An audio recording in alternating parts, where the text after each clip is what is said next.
Ousmane de Ziguinchor, lettres des Almeria. Les lettres que je n'ai pas envoyées dorment dans une boîte à chaussures qui sent encore la poussière d'Espagne. Du sable, du plastique, du désinfectant. L'odeur des serres des Almeria ne te quitte pas, même quand tu te laves comme si tu avais honte de la journée. Je suis parti un jeudi.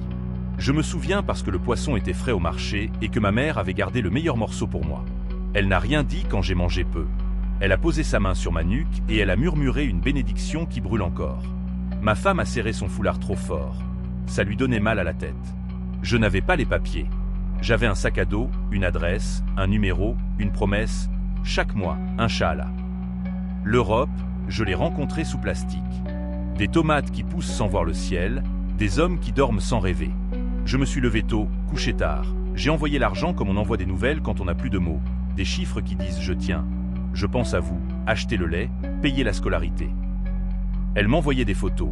La cour balayée, notre petite qui grandissait, son sourire qui s'élargissait jusqu'à déborder de la photo. Puis moins de photos. Puis des « tu es où ?»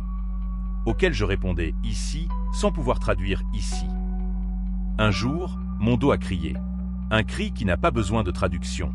Le médecin m'a regardé comme on regarde un sac qui a trop servi. Repos. Il a écrit. Physio.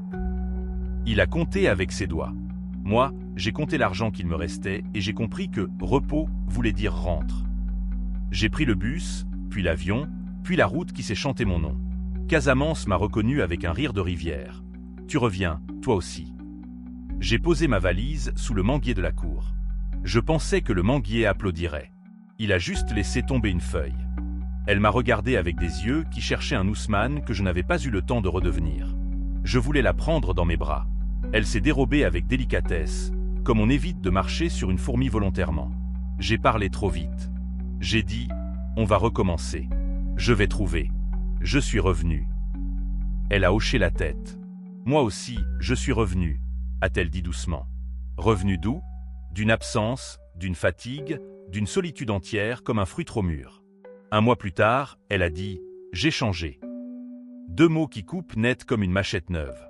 Je l'ai entendu sans discuter, comme on prend un verdict qu'on a provoqué sans s'en rendre compte.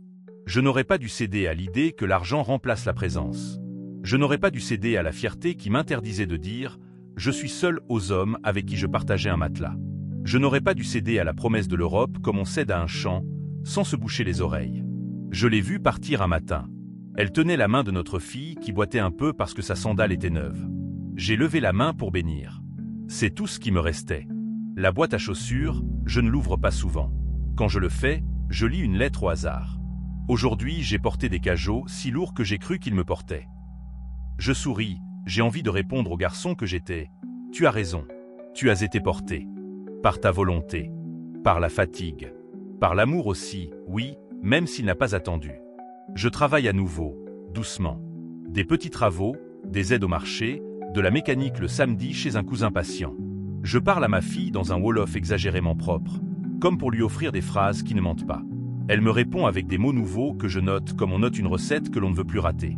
Et le soir, je m'assois sous le manguier. Je le remercie de tenir debout. Il ne tombe pas. Pas aujourd'hui.